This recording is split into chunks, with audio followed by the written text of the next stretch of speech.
أشهد أن لا إله إلا الله وحده لا شريك له وأشهد أن محمدا عبده ورسوله أما بعد فأعوذ بالله من الشيطان الرجيم بسم الله الرحمن الرحيم الحمد لله رب العالمين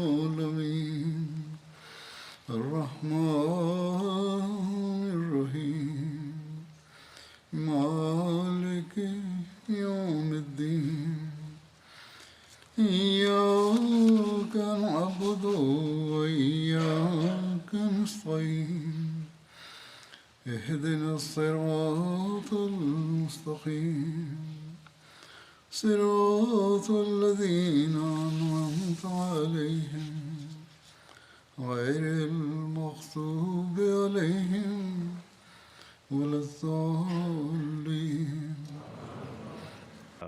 Hazrat Khalifatul Masih V, Ayyadahullah Ta'ala Nasir Aziz stated, accounts in the life of the Holy Prophet ﷺ were being related.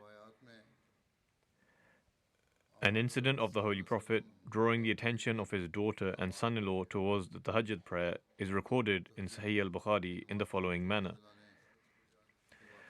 Hazrat Ali bin Abu Talib radiyallahu anhu relates that one day the Holy Prophet ﷺ visited him and his own daughter, Hazrat Fatima, and said, "Do both of you not offer the prayer?"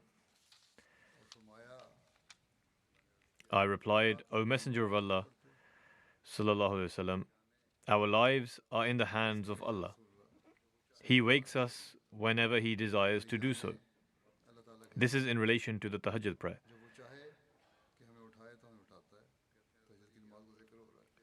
Hazrat Ali radiallahu anhu says that the Holy Prophet did not respond to this and returned. While the Holy Prophet was returning, I heard him saying the following while striking his thigh with his hands: وَكَانَ الْإِنسَانُ أَكْثَرَ شَيْءٍ جَدَلًا, meaning, but of all things man is most contentious. Hazrat Muslim Maud radiallahu anhu has recorded the details of this incident in the following manner. One evening, the Holy Prophet visited his son-in-law Hazrat Ali and his daughter Hazrat Fatima and said, "Do you offer the Tahajjud prayer?" That is the prayer that is offered in the middle of the night. Hazrat Ali replied, "O Messenger of Allah, we try to offer it. However, if by the will of Allah we remain asleep, then it is missed." The Holy Prophet said, "You should offer the Tahajjud prayer." He then got up and returned to his home, and on his way out he repeatedly said, وَكَانَ الْإِنسَانُ أَكْثَرَ شَيْءٍ جَدَلًا. This is a verse of the Holy Quran, which means that a person is often afraid to admit their mistake and covers their flaw by presenting various excuses. What it meant was that instead of Hazrat Ali and Hazrat Fatima saying that they err at times, why did they say that when Allah desires for us not to wake up, we remain asleep? Why did they attribute their flaw to Allah the Almighty?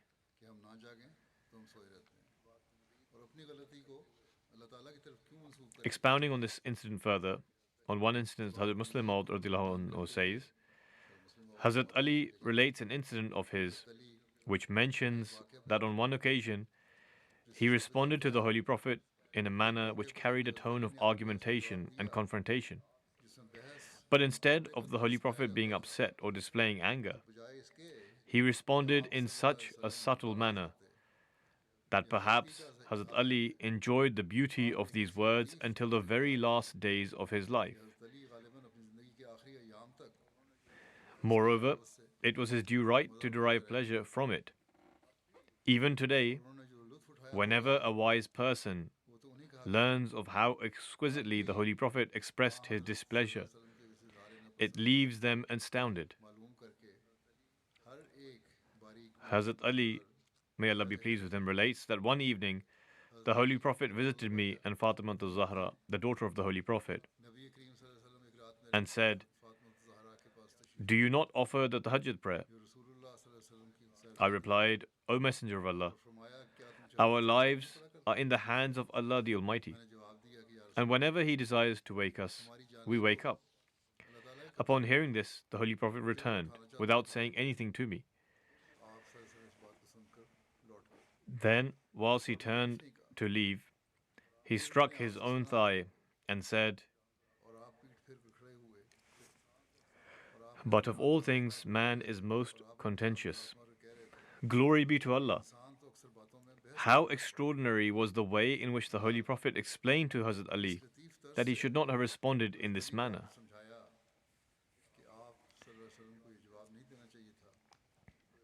If it was someone else, they first would have started arguing that, "Look at my position and status, and look at your answer. Do you have any right to dismiss my words in such a fashion?" If this was not the case, then they would have started arguing, saying, "Your claim is completely false, that a human is compelled, and that all their actions are in Allah's control, that He forces one to act however He wills. If He wishes, He either enables you to pray, or He does not."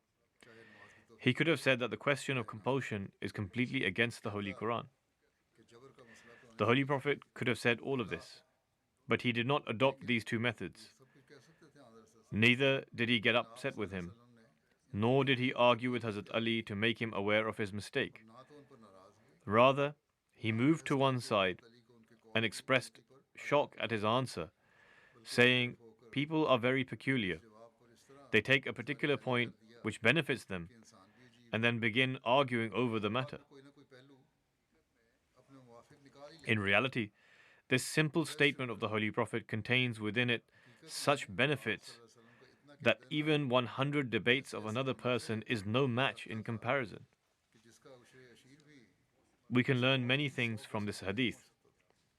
Hazrat Muslim Maud radiallahu anhu further analyzes this by mentioning the things that we learn, as through this different aspects of the Holy Prophet's morals come to light, and it is appropriate to mention them here. Firstly, we see how much the Holy Prophet cared for the spiritual well-being of those close to him, in that he would walk about at night to advise them. There are many people who are pious themselves and exhort others to be pious as well. But the condition of their own home is dire. They do not even have the ability to reform the people in their own household. There is a well-known idiom regarding such people,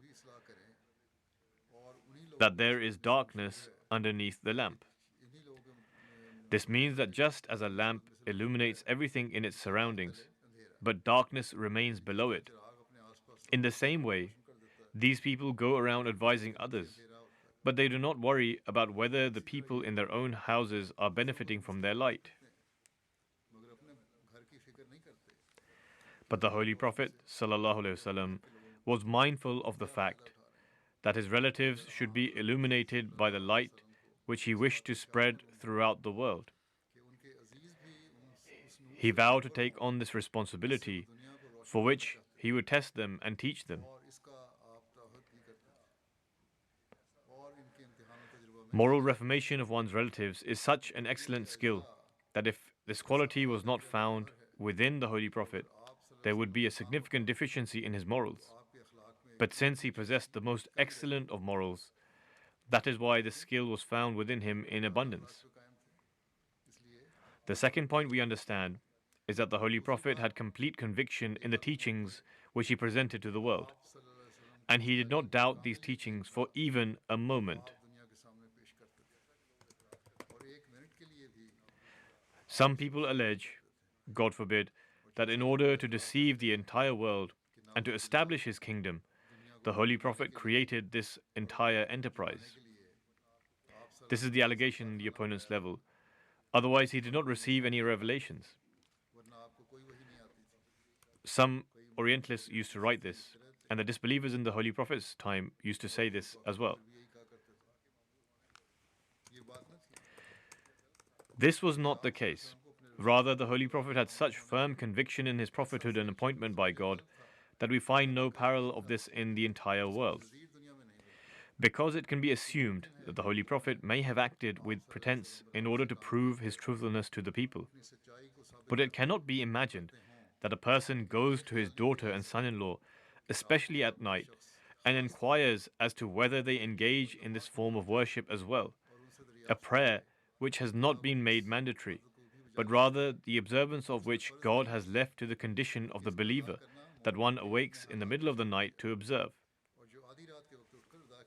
For the Holy Prophet to go out and encourage his daughter and son-in-law to also offer the Tahajjud prayers is a testament to his complete conviction upon the teaching he wished to impart to the people.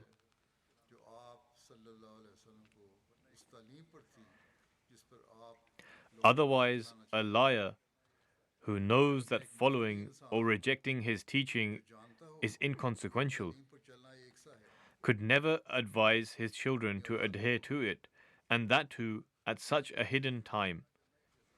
It would be the same result in either case. Such a one would not be able to advise his children to follow his teachings. This can only occur if a person's heart is convinced that excellence cannot be achieved without adhering to the teaching. The third matter is the very reason why this incident has been presented, which is that the Holy Prophet ﷺ explained everything with incredible patience. Instead of quarreling, he would point out the errors of others with love and tenderness. On this particular occasion, Hazrat Ali sought to avert the Holy Prophet's question by saying that after a person falls asleep, he has no control over when he will wake up. A person who is sleeping does not have control over himself. Whilst a person is sleeping, he is unaware of the time for completing any task. If Allah the Almighty causes him to wake up, he offers prayers. Otherwise, it could not be helped. In that era, there was no alarm clocks. It was to no surprise that upon hearing this answer, the Holy Prophet was taken aback. The faith in his heart would never allow him to become so neglectful and heedlessly miss the time to offer the Tahajjud prayers. It was for this reason that the Holy Prophet turned away and simply said, "Man is disobedient and quarrelsome." In other words, that he should strive not to waste time, nor should he dismiss what was said to him. Thus, Hazrat Ali, may Allah bestow His grace upon him, said, "After that, I was never negligent towards offering the Tahajjud prayers." We should remember this incident to draw our attention towards offering the Tahajjud prayers.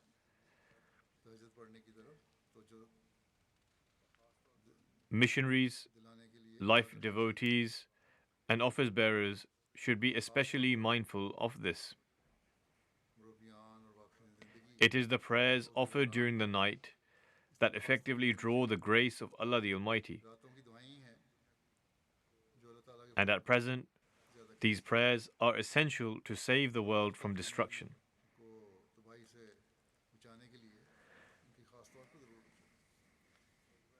In historical accounts, there is also mention of the Battle of Banu Qainqa, which took place in 2 Hijri. About this, it is recorded that after the Holy Prophet ﷺ migrated to Medina, the disbelievers of Arabia diverged into 3 groups. The first group was of those with whom the Holy Prophet settled a peace treaty on the condition that they would not wage war against the Holy Prophet, nor would they support his enemies against him. All 3 Jewish tribes, namely the Banu Qurayza, Banu Nadir, and Banu Qainqa, entered this peace treaty. The second group was of those who opposed the Holy Prophet and waged war against him.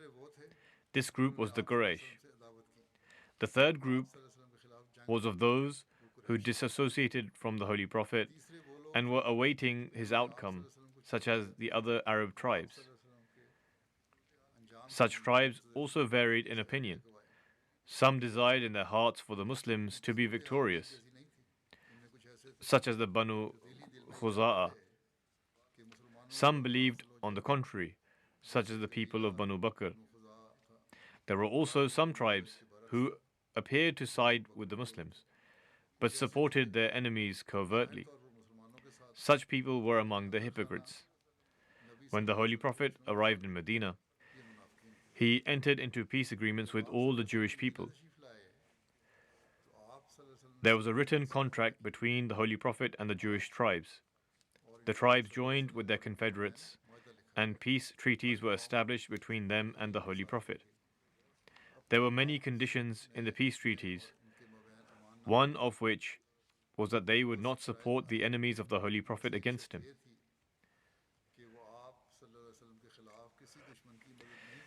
This was in reference to the peace treaties. Regarding the Banu Qainqa and their part in spreading disorder, it is recorded in historical accounts.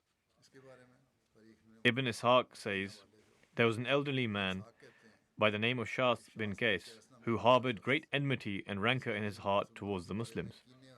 On one occasion, some companions from the Aus and Khazraj tribes were having a discussion in a gathering. Shath bin Qais passed by them. When he observed that owing to Islam, they had overcome their mutual enmity from the era of ignorance and were now seated together in love and peace, he burned up in jealousy.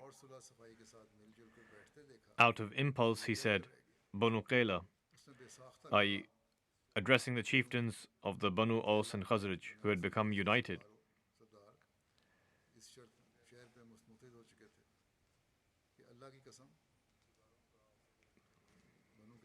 By Allah, if the noble people of the Aus and Khazraj have become united, then we cannot reside here amongst them. He tried to incite and enrage them. He was accompanied by a Jewish youth. He instructed the youth to go sit amongst them, bring up the battle of Bu'ath and other events of the past, and recite some of the couplets that were written in relation to those events.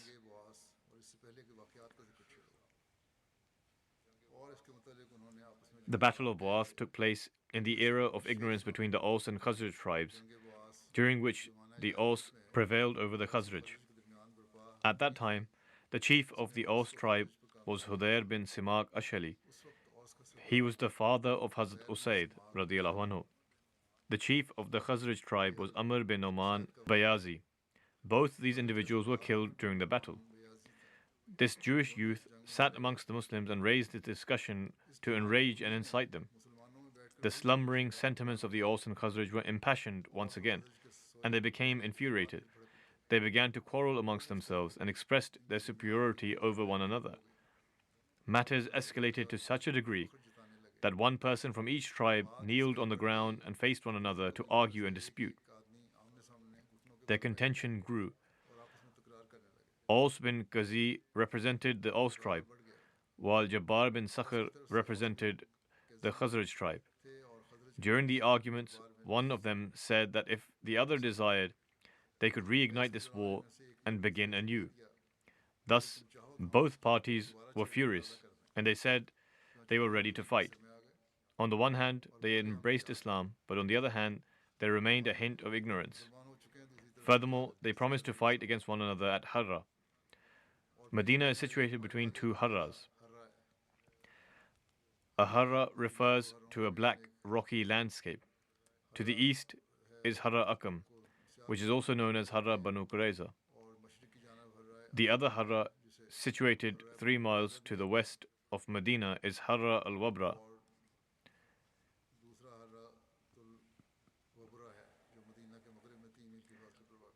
Towards the east, the Harra is known as Harra Akim, which is also known as Harra Banu Qurayza. The other Harra is Harra al-Wabra, which is towards the west. There is one towards the east and one towards the west.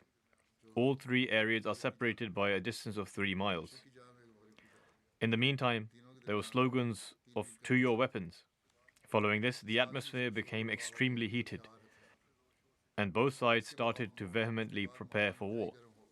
When the appointed time came, people of both tribes set out towards Harra.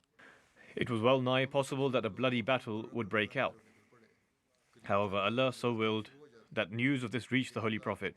Upon learning of this, the Holy Prophet immediately gathered some of the Muhajir companions and went towards the people of Aus and Khazraj. Addressing them all with great wisdom, the Holy Prophet stated, Allah, Allah, you have returned to the ways of ignorance despite the fact that I am present among you, and even after Allah has guided you towards Islam. You were bestowed honor through Islam. Your practices from the time of ignorance were completely eradicated. You were granted salvation from disbelief, and love for one another was instilled in your hearts. Despite all this, you have turned back to your old conditions. These words of the Holy Prophet had such an impact upon them that they felt great remorse over their actions and began to cry. The people of Aus and Khazraj, who had gathered in order to fight against each other, were now embracing one another and showing complete obedience. They returned along with the Holy Prophet ﷺ. These are the details of this incident mentioned in Sirat ibn Hisham. In relation to the Jews violating the terms of their treaty, it is written that when Allah the Almighty granted the Muslims an extraordinary victory in the Battle of Badr, the rebellious attitude became plainly clear, and also the jealousy they harbored towards the Holy Prophet and the Muslims. Owing to their enmity and hatred, they ended their treaty and began saying, O Muhammad, you think that we are like your people? Do not be deceived, for you have fought against a people who are unacquainted with the art of war. Hence, you were able to overcome them. In other words, they were referring to the Battle of Badr, whereby the Muslims defeated the disbelievers of Makkah. We, however, are courageous. By God, if you fought against us, you will find out that indeed we are real men. Among the 3 Jewish tribes, the first among them to break their treaty and show treachery was the Banu Qainqa.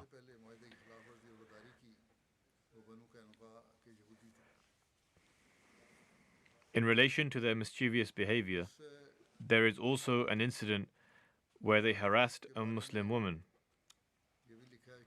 It is written that alongside their enmity towards the Holy Prophet, another incident which took place was that the wife of an Ansari companion brought her trade goods to a marketplace of the Banu Qurayza, which consisted of cattle such as camels and goats, so that she could sell it and obtain profit from it. She sold her goods in the marketplace of the Banu Qainqa, and then went to a Jewish jeweler shop and sat there looking at some jewelry, while she had her face and body covered. In that instance, some wicked and dissolute Jewish men insisted that she reveal her face. However, she refused. Following this, the owner of the jewelry shop stood up and discreetly tied the corner of her outer covering with something behind her. According to another narration, it mentioned that he attached one part of her outer garment with a nail or a thorn. The lady was completely unaware of this, and so when she stood up to leave, her garment came off as it was tied to something, and thus revealed her body parts. And the Jews began to laugh over this. Owing to this immoral act, the lady began to scream. A Muslim man was walking past. As soon as he saw this mischievous act of the Jews, he leapt towards the Jewish jeweler and killed him with his sword. Upon this, the Jews attacked the Muslim and killed him. Following this incident, the Muslims had great anger for the Banu Qainqa. The Holy Prophet stated that there was no agreement between the Muslims and this tribe for such an act. Upon this, Hazrat Ubadah bin Samit stated, O Messenger of Allah, I am with Allah and His Messenger and the Muslims, and I no longer take any responsibility for this treaty.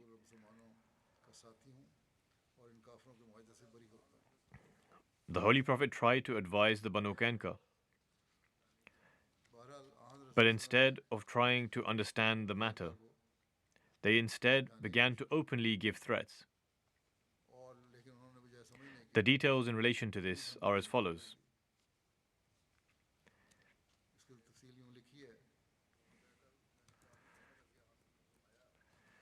The Holy Prophet gathered the Banu Qainqa and said, O party of the Jews, Strive to save yourself from the destruction which Allah shall send down, just like He did upon the Quraysh on the occasion of Badr. Thus, demonstrate obedience, for you know that I am from Allah the Almighty, and I am His messenger. And this truth is something you find in your book, and in the covenant which Allah took from you. Upon this they replied, O Muhammad, you perhaps think that we are like your people. Do not be deceived, for you have fought against a people who are unacquainted with the art of war. Thus you were able to easily overcome them. However, by God, if you fought against us, you will find out what true bravery is. In another narration, it is mentioned that when the Holy Prophet learnt of the violation of the treaty by the Jews on the occasion of Badr, the Holy Prophet gathered the Banu Qainqa in the marketplace and warned them. And it is said that their response was in response to this warning.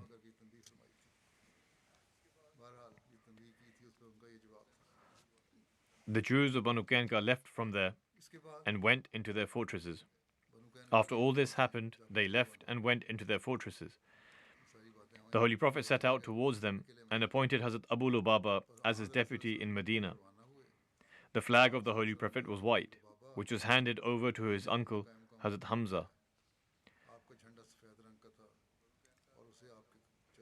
Subsequently, the Banu Qainqa were besieged. With regards to the details, it is mentioned that the Holy Prophet lay a strict siege of the Jews of Banu Qainqa for 15 days. He departed for this expedition on 15 Shawwal and remained there until the new moon of Dhul Qa'dah. Allah the Almighty instilled the awe of the Muslims in their hearts. From the Banu Qainqa, 400 warriors were deployed for the protection of the fort, and 300 were clad in armor. Eventually, the Jews became frustrated owing to the siege and sent a request to the Holy Prophet that if he allowed them safe passage, they would leave Medina forever. They asked to spare their women and children and that they would leave their wealth and possessions behind. This included all their wealth and weapons, etc. The Holy Prophet accepted this proposal and ordered them to leave Medina. This has been mentioned in Siratul Halabiyah. In majority of the biographies of the Holy Prophet ﷺ, there is a narration regarding Abdullah bin Ubay bin Salul, wherein it states that he visited the Holy Prophet many times. Since he was a confederate of the Banu Qainqa, he continuously tried to intercede on behalf of the Banu Qainqa and pleaded with the Holy Prophet through various means in hope that he would forgive the Banu Qainqa, not kill them and allow them to leave. From this narration, it gives the impression that the Holy Prophet had decided to kill them. But owing to the continuous pleas of Abdullah bin Ubay, they were forgiven. However, this is incorrect. The Holy Prophet never intended the killing of any of their women or children or any of them.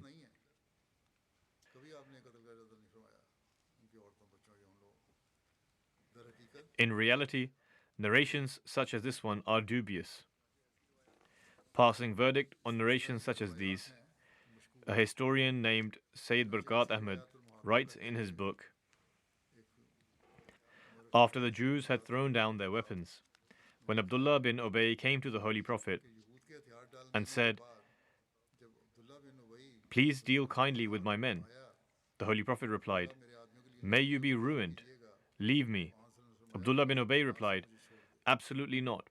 By God, I will not let you leave until you assure me that you will deal kindly with my people. Will you kill them? I swear by God that I am sure the circumstances will change." The Holy Prophet said, "Very well. Why don't you take them with you?"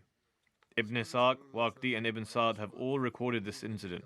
Reading these three narrations, it gives the impression that Abdullah bin Ubay had some influence over the Holy Prophet. However, the words of Abdullah bin Ubay uttered in his pleas seem ambiguous. From the narration of Ibn Ishaq, there is absolutely no indication from the words of the Holy Prophet that he intended to kill the Banu Qainqa.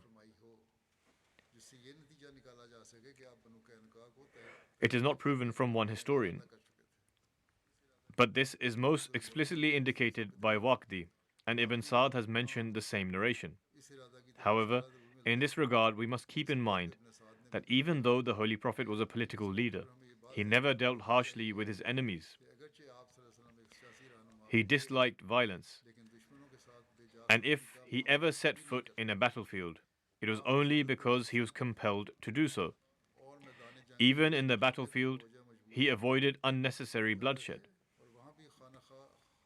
Nonetheless, they lay a siege, and the Banu Kanka sought his protection. It was for this reason the Banu Kanka were exiled. The details of this are that in accordance to their plea, this Jewish tribe was exiled. The Holy Prophet appointed Ubaidah bin Samit to oversee the arrangements of their exile and gave them 3 days' respite to leave Medina. And so they left Medina within 3 days. According to one narration, the Jews asked for more time, but the Holy Prophet did not give them even 1 hour more and sent them away under his own supervision. They left Medina and headed towards Azriyat, the name of a town in the Levant area. According to one narration, Hazrat Muhammad bin Maslama was detailed to oversee their exile. It is quite possible that both of them were assigned to oversee the arrangements. Nonetheless, when the Jews left, many weapons were found. This is because among the Jewish tribes, they were the wealthiest and also were the most brave and skilled in warfare. From among the weapons, the Holy Prophet chose 3 bows, 2 chainmails, 3 swords, and 3 spears for himself. The names of the bows were Qutum, Roha, and Baida. Qutum was broken in the Battle of Uhud. The 2 chainmails were called Sagdiya and Fidda. In addition to this, there were 3 spears and 3 swords. One sword was named Wali, the other was Batar, whereas the third was not named. This is narrated in Sirat al-Halabiyah. Regarding the expedition of Banu Kanka, it is written in the life and character of the seal of the prophets. When the Holy Prophet migrated from Mecca and arrived in Medina, there were 3 tribes among the Jews which inhabited Medina at the time. Their names were the Banu Kanka, Banu Nadir, and Banu Qurayza. As soon as the Holy Prophet came to Medina, he settled treaties of peace and security with these tribes and laid the foundation for peaceful and harmonious cohabitation. By virtue of agreement, all parties were responsible for maintaining peace and security in Medina, and if a foreign enemy was to attack Medina, everyone was collectively responsible for its defense. In the beginning, the Jews conformed to the treaty, and at least openly did not create conflict with the Muslims. However, when they began to notice that the Muslims were continuing to gain strength in Medina, they began to change their attitude and firmly resolved to bring an end to this growing power of the Muslims. To this end, they began to employ all sorts of lawful and unlawful schemes, so much so that they did not even hold back from an attempt to create rift among the Muslims and thus instigate a civil war. As such, there is a narration that on one occasion, a large group of people from the tribes of Aus and Khazraj were sitting together and conversing with love and harmony, when a mischievous Jew reached this gathering and began to mention the Battle of Bu'ath. This was the horrific war which took place between these 2 tribes a few years prior to the migration, and in which many people from the Aus and Khazraj were slain at the hands of one another. This has been mentioned in detail earlier. As soon as this war was mentioned, memories of the past were refreshed and scenes of ancient enmity began to run before the eyes of various emotional people. The result was that from satirical remarks, taunt and slander, the matter escalated to such an extent that both parties found themselves at daggers drawn in the very same gathering. Thank God, however, that the Holy Prophet was notified in due time, and he immediately arrived at the scene with the community of the Muhajirin and calmed both parties down and rebuked them as well, saying, "Do you follow a way of ignorance while I am amongst you? You do not value the favor of God that through Islam He has made you brothers." The Ansar was so deeply moved by this admonition that their eyes began to flow with tears, and they began to embrace one another whilst repenting for their action. When the Battle of Badr had taken place, and Allah the Exalted in His grace granted a convincing victory to the Muslims, despite their being few and without means over a very fierce army of the Quraysh, and the prominent leaders of Makkah were mixed to dust, the Jews of Medina went up in flames of jealousy. They began to openly hurl stinging comments at the Muslims, and publicly asserted in gatherings that, "So what if you have defeated the army of the Quraysh? Let Muhammad fight us, and we shall show him how wars are fought." This escalated to such an extent that in one gathering they even uttered such words in the very presence of the Holy Prophet. As such, there is a narration that after the Battle of Badr, when the Holy Prophet returned to Medina, one day he gathered the Jews and admonished them, and whilst presenting his claim, invited them towards Islam. The chieftains among the Jews responded to this peaceful and sympathetic address of the Holy Prophet in the following words: "O Muhammad, it seems that you have perhaps become arrogant after killing a few Quraysh. Those people were inexperienced in the art of war. If you were to fight us, you would come to know the real likes of warriors." The Jews did not rest upon a mere threat. Rather, it seems that as if they began to hatch conspiracies to assassinate the Holy Prophet. There is a narration that in those days, when a faithful companion by the name of Talha bin Bara was about to pass away, he bequeathed that if I die at night, the Holy Prophet should not be notified about my funeral prayer, lest a misfortune befalls the Holy Prophet at the hands of the Jews on my account. Therefore, after the Battle of Badr, the Jews openly began to fuel mischief, and among the Jews of Medina, since the Banu Qainqa were the most powerful and bold, it was they who first began to breach the treaty. As such, historians write, among the Jews of Medina, the Banu Qainqa were the first to break the treaty which had been settled between them and the Holy Prophet.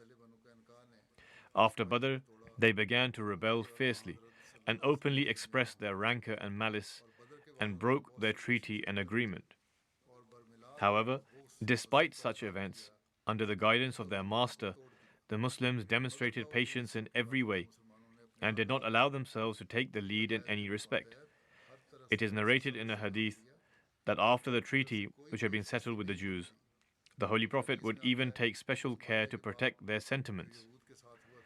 From their side, they expressed enmity, but the Holy Prophet ﷺ would still protect their sentiments. On one occasion, an argument broke out between a Muslim and a Jew. The Jew asserted the superiority of Moses above all the other prophets. The companion was angered by this, and he dealt somewhat harshly with the person, replying that the Holy Prophet was the most superior of all the messengers. When the Holy Prophet was informed of this, he was displeased and rebuked the companion, saying, "It is not your task to go about speaking of the superiority of God's messengers in comparison to one another."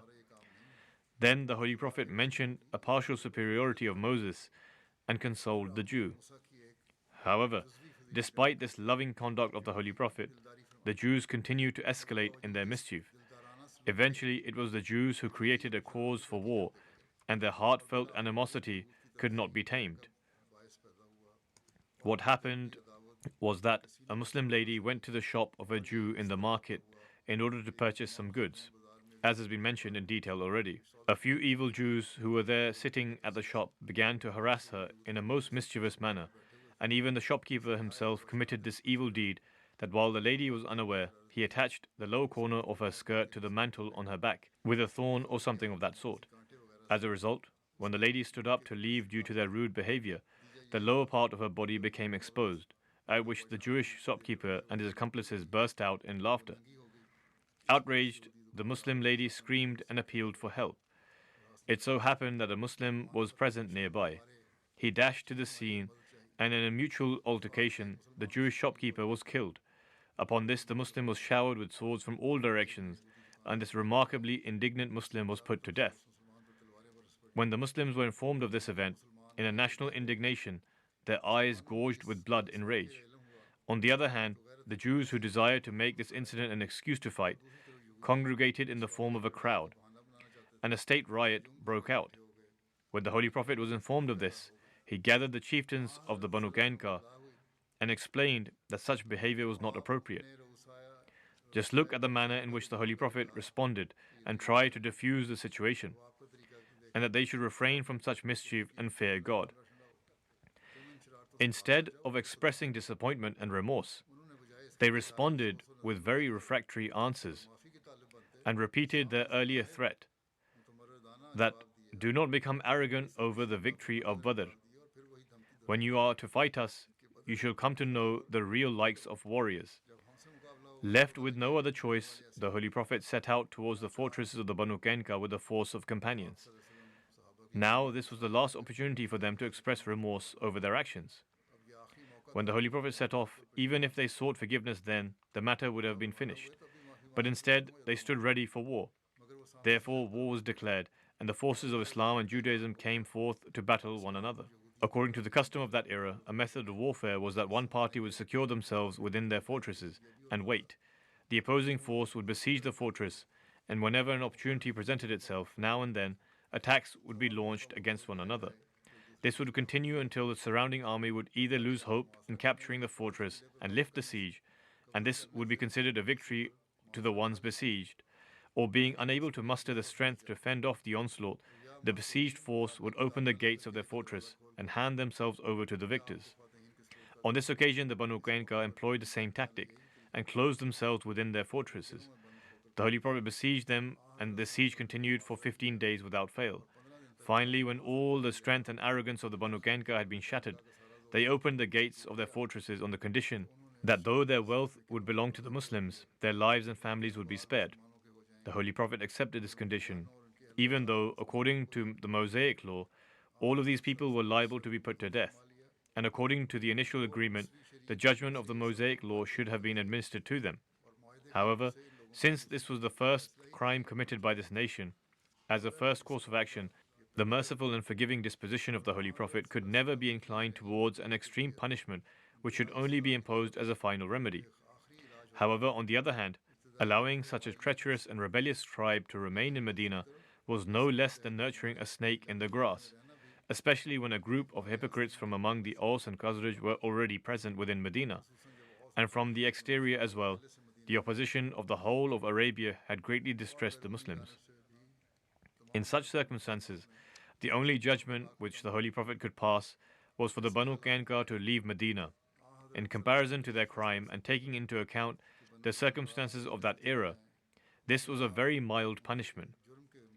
Furthermore, the purpose of this punishment was the security of Medina. Nonetheless, for the nomadic tribes of Arabia, it was nothing out of the ordinary to move from one place to another, especially when a tribe did not own any properties in the form of land and orchards, and the Banu Qainqa had none. They did not possess any property that they could not move.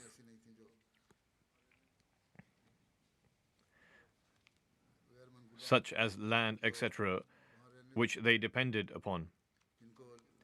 The entire tribe was given the opportunity to leave one place and settle somewhere else with great peace and security.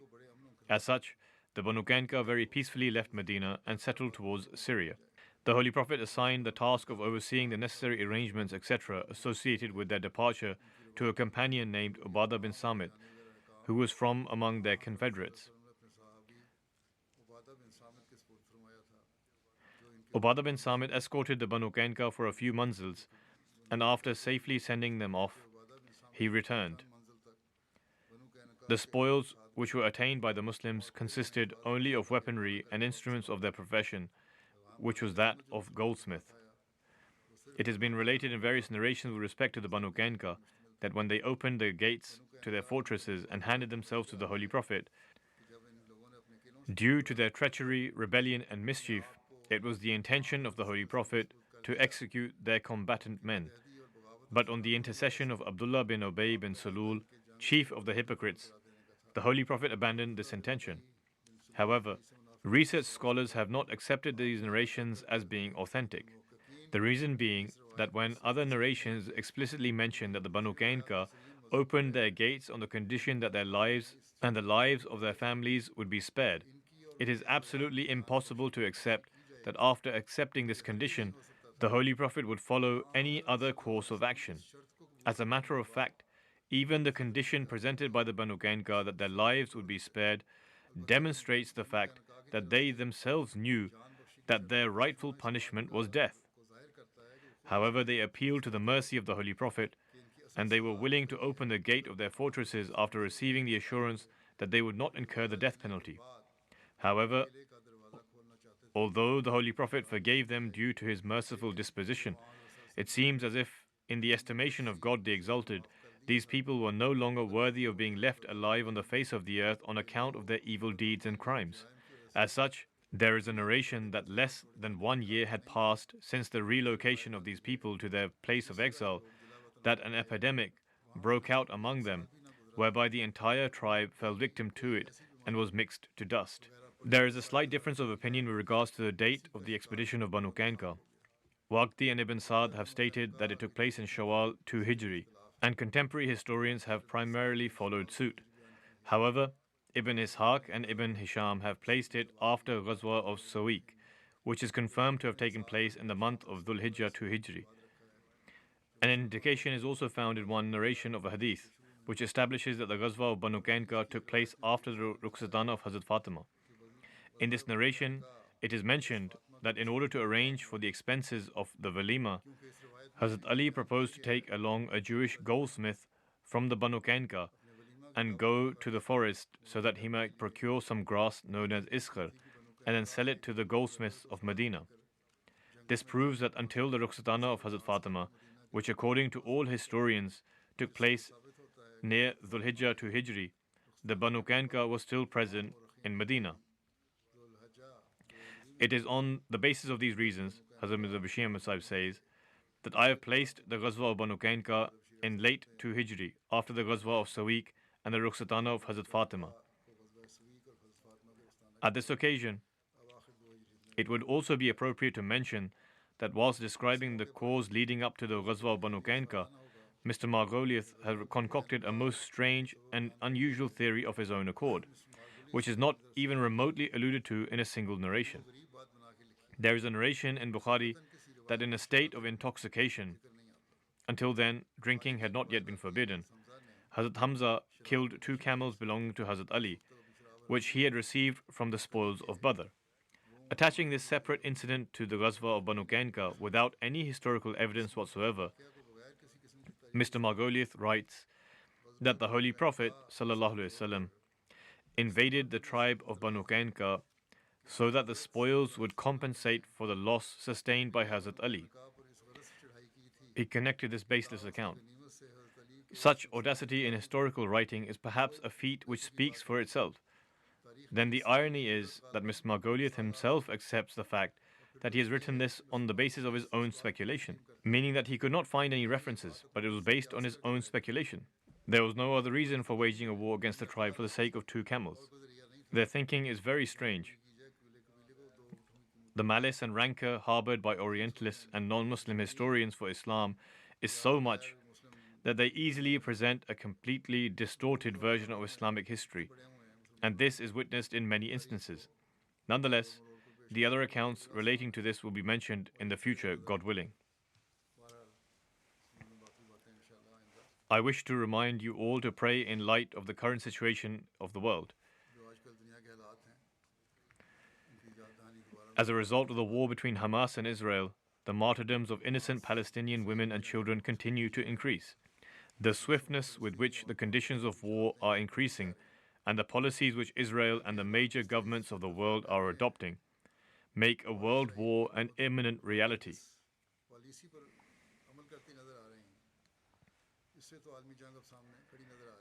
Now the leaders of some Muslim countries have started openly declaring,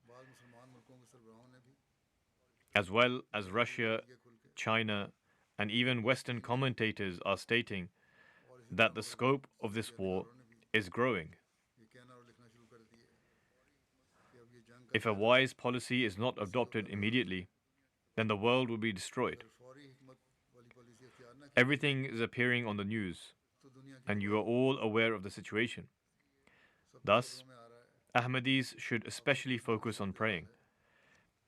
They should not become relaxed. अहमदियों को दुआओं की तरफ खास तवज्जो देनी चाहिए At least one prostration in every relax ना prayer, हो जाए or at least one prostration in any of the prayers, should be spent in supplication for this. कम से कम किसी एक नमाज में एक सजदा तो ज़रूर इसके लिए पढ़ना चाहिए अदा करना चाहिए उसमें दुआ करनी चाहिए There is no leader in any Western country who wishes to act with justice in this matter, nor do they have the courage to say anything. इंसाफ से काम लेना नहीं चाहता Ahmadis should not engage in discussions about which country's leader is good and which is not. कि किस मुल्क का वज़ीर आज़म या सरबराह अच्छा है और किसका अच्छा नहीं और That we should not say such and such, or that Muslims shouldn't speak against them. This is all futile.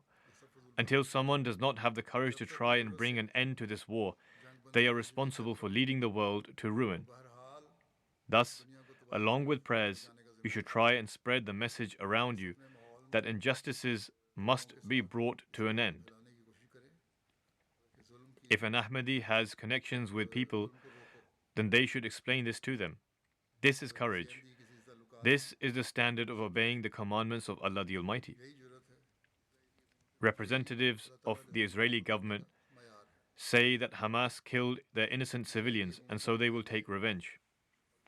However, now this revenge has exceeded all limits. 4 to 5 times more Palestinian lives have been lost compared to the reported number of Israelis who lost their lives. जो बयान की जाती हैं इससे 4-5 गुना ज़्यादा If their target is to eradicate Hamas, as they claim, then they should fight directly with them. को ख़त्म करने Why are they targeting women, children, and the elderly? तो फिर उनसे दूर बुजुर्ग Furthermore, they have deprived civilians of water, food, and medical aid. This is where all their claims of human rights and the rules of war of these nations falter. इंसानी और जंगों के असूल के तमाम दावे There are some people who draw attention towards these things. For example, आम बाज recently, former American President Obama said that even if war must be fought, it should be fought in accordance with the rules of war, and civilians should not be made to endure injustices. The Secretary General of the United Nations also spoke up, upon which the Israeli government expressed its displeasure. इस पर Israeli हुकूमत ने शोर मचा दिया The claimants of peace in the rest of the world, दुनिया के those उनके दावेदारों who consider themselves to be the greatest champions of peace, did not say anything in support of the Secretary General's statement. Secretary Rather, they expressed their displeasure.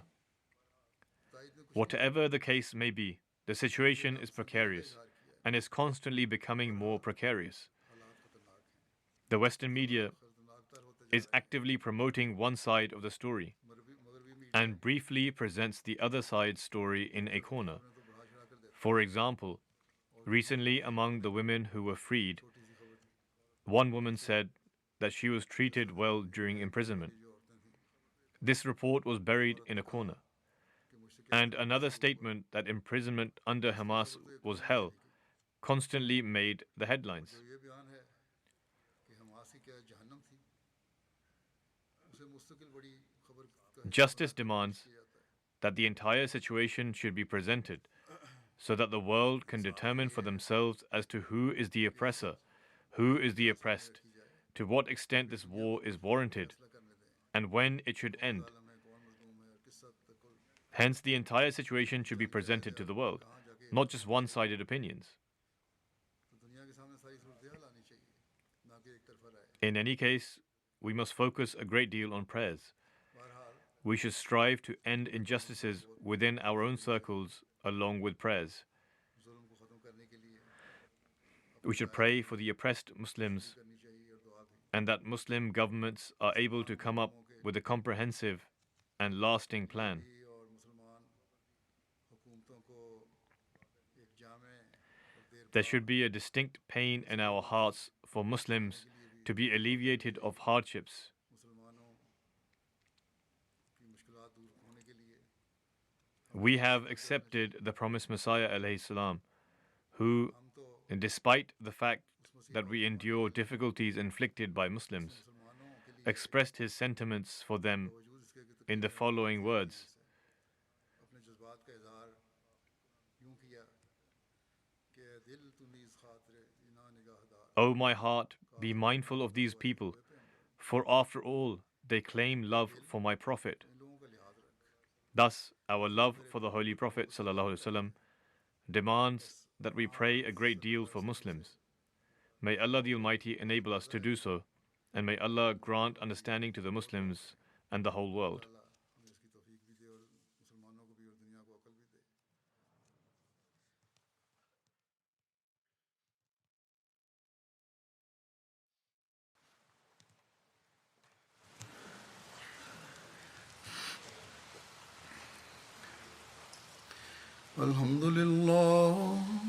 الحمد لله نحمده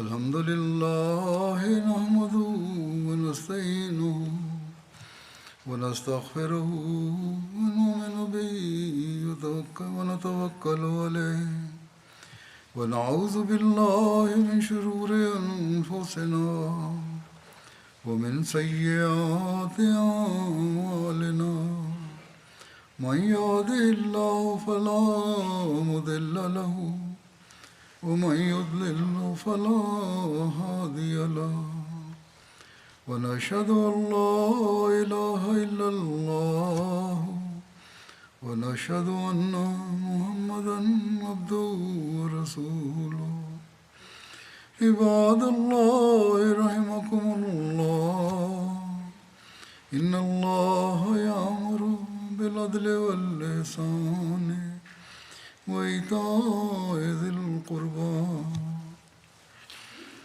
وينهى عن الفحشاء والمنكر والبغي يعظكم لعلكم تذكرون واذكروا الله يذكركم وادعوه يستجب لكم ولذكر الله أكبر